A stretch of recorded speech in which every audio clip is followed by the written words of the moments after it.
امریکی صدر Donald Trump نے دھمکی دی ہے کہ معاہدہ نہ ہوا تو اگلے ہفتے ایران کے بجلی گھر نشانے پر ہوں گے۔ صدر ٹرمپ نے کہا کہ ایران نے معاہدہ نہ کیا تو بجلی گھر اور پل نشانہ بنیں گے۔ امریکی صدر ڈونلڈ ٹرمپ کا کہنا ہے کہ ایران کے توانائی اہداف کو آخر میں نشانہ بنائیں گے۔ صدر ٹرمپ نے کہا کہ تمام بجلی گھر تباہ کر دیں گے۔ فاکس نیوز کو انٹرویو دیتے ہوئے امریکی صدر ڈونلڈ ٹرمپ نے کہا کہ آج شدید بمباری ہوئی، کل اور پرسوں بھی حملے ہوں گے۔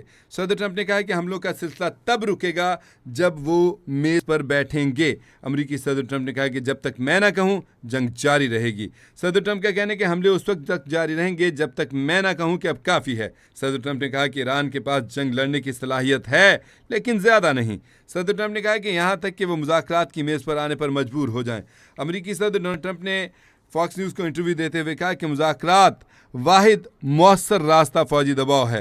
انہوں نے کہا کہ مذاکرات کا واحد اور مؤثر راستہ فوجی دباؤ ہے۔ امریکی صدر ڈونلڈ ٹرمپ نے کہا کہ ہم ایک پہاڑی مقام کی نگرانی کر رہے ہیں۔ ٹرمپ نے کہا کہ امریکہ کے نمائندوں نے منگل کے روز ایران کے ساتھ مذاکرات کیے۔ امریکی صدر آبنائے ہرمز سے متعلق 20% ٹیرف کے اعلان سے پیچھے ہٹ گئے ہیں۔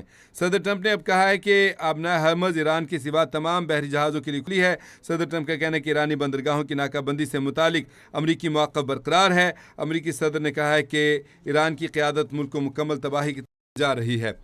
صدر ٹرمپ نے کہا کہ 20% ٹیرف کی جگہ خلیجی ممالک کے ساتھ تجارتی اور سرمایہ کاری معاہدے کریں گے۔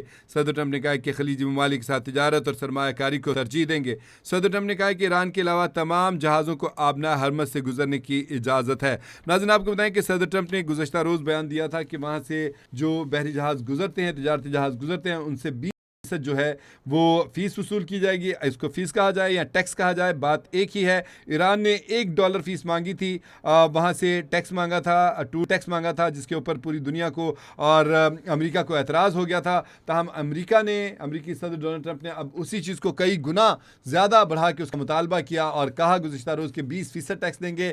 تو اندازہ لگایا جا سکتا ہے کتنا بڑا یہ صورتحال ہے۔ اس کے بعد جو ہے معاملہ ایسا ہوا کہ صدر ٹرمپ کو سمجھ آ گئی کہ بہت زیادہ، کیونکہ تنقید کے نشتر ان کی طرف چلنے لگے تھے۔ اس کے بعد اب انہوں نے اس چیز کو کم بیک کرتے ہوئے انہوں نے اپنے اس بیان کو واپس لیتے ہوئے کہا کہ بہتر یہ ہے کہ جن کے تجارتی جہاز گزریں گے وہ ہمارے ساتھ ہمارے ملک میں، امریکہ میں سرمایہ کاری کریں۔